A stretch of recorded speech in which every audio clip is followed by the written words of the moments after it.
جن بپرس ji kalê zemana û ji xortên geriyayî. Kala ji kala bipirsin belkî ji ber tecrüba wîna zanebûna wîna ew wîna. Belê ji xortê geriyayî jî bipirsin sanne. Belê xortê geriyayî.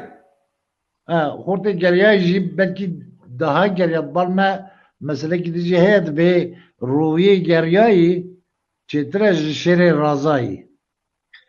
Ev jî heye. Ji alcemet bên berdayî. Roviyê geriyayî çêtir e ji şêrê razayî.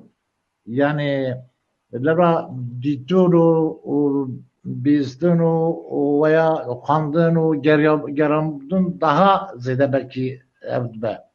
Lê belê sürekli merivekî döndê de bi simahê yani bi sehkirinê tenê nabe. Yek meriv bibîne yani. û here bixwe bigere bimeşe bibîne çeşitli insana çeşitli alamet çeşitli dewarê temamê tişta örf û adetê her kesê ayrı bine ev jî daha xweştir e. Wisa dizanim. Weys Ehmed dibê çi? Gava dibê bipirse ji kalê zemana ji xortê geriyayî.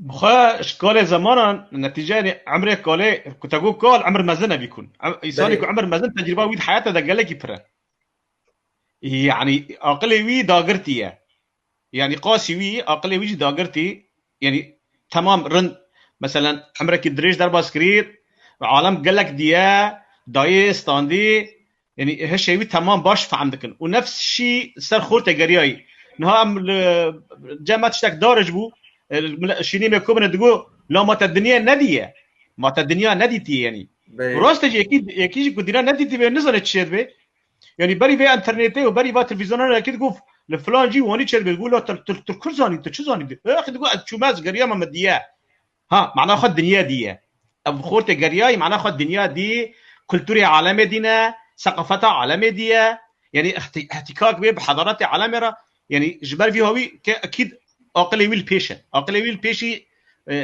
بیتری حوالی وی کن نگریه الماله راسته باوینی چیر محمد معود بیچه جاردي زانبون بعقل فتي غريدان وزانبون جدود اشتال جور قلوالاتي ما جدهات قوتن ابا خرتي بايا دهات قوتن للهرمامه قال زمانه سربيهاتيه قبسري وي هاتنه و در دوراوي جير بويه زانبونك جيده وبويه عقل مندي جيره ونما شاشتيه قبوان ويرو بوان درباسوي نما كبوان شاشيا وخورتي قرياي وك ما مستجاد اني زمان خورتي قرياي عمري اري تمنيوي هندك بس قراوي سربيهاتيه بسري خلكي ديتني او جير بو زانبون وزانبون او داني زيدتر امكاني داي عقلي حتى زانبويه بر بيها ويكي قب زانبون يبخاز شخوت شتا ناس بك خورتي قالي زمانه وخورتي قرياي